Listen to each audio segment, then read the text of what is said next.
यादव जी और कांग्रेस से संयोजक आदरणीय राजकुमार जी यादव जी, राजीव जी, पूर्व विधायक तथा मंच पर उपस्थित माननीय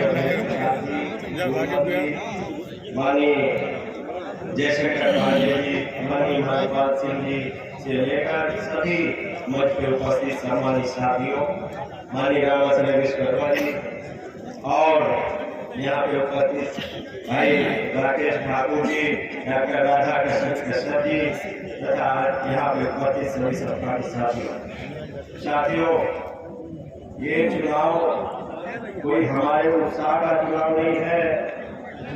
ये चुनाव ऐसी दुखी घड़ी में हो रहा है।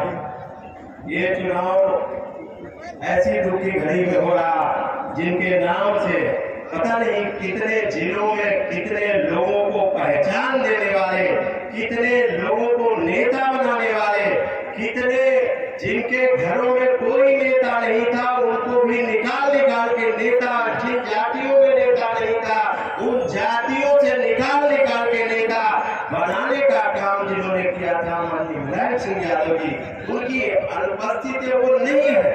ये अगर राजपाल कश्यप बोल रहा है, जिसको लखनऊ यूनिवर्सिटी में अध्यक्ष बनाने से लेकर उपाध्यक्ष बनाने से लेकर और एमएलसी तक पहुंचाने का काम और मंत्री बनाने का काम, जिनके घरों में विधायक नहीं थे, सभासद नहीं थे, प्रधान नहीं थे, जिन जातियों की कोई पहचान नहीं हुआ करती थी, उनको भी निकाल के ढूंढ के नेता बनाने का काम माननीय मुलायम सिंह यादव ने किया।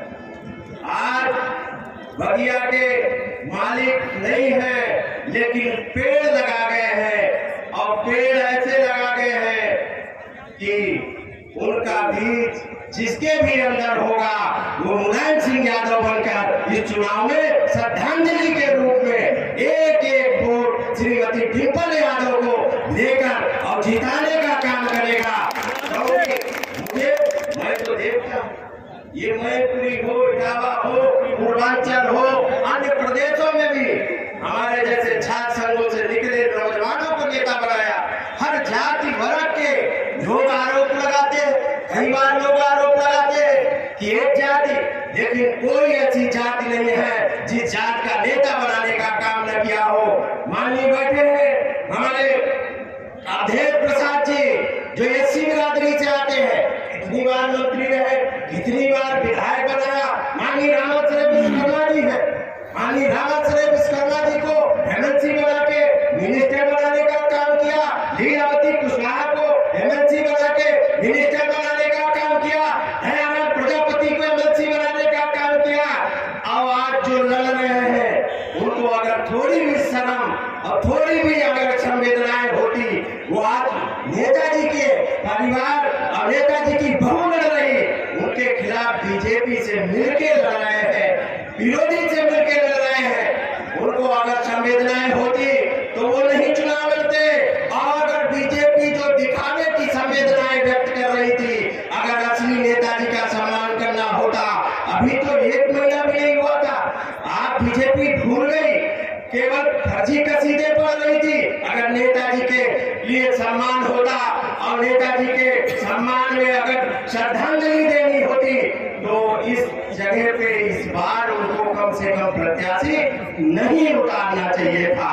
और ऐसे ये बीजेपी के लोग ये आपस में लड़ाएंगे, उनका कोई कैंडिडेट नहीं मिला तो आपस में लड़ा लो। ये इस तरीके के लोग हैं, ये किसी के लोग नहीं है, ये किसी के लोग नहीं है, बीजेपी के लोग। और धमका भी आज गुंडई तो बीजेपी की, लोग कहते हैं अरे गुंडई देखनी हो तो बीजेपी की देखो, मारेंगे भी और रोने भी तुमको नहीं देंगे। बताओ, यही हालत तो बना दिया इन्होंने। बताओ, गुंडई चरम सीमा पे, भूमाफिया सरकारी गुंडे कर रहे, गरीबों को जीना क्यों है।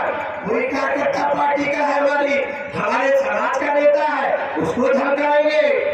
बीजेपी के लोगों, कई हमारे समाज के नेताओं को भी धमका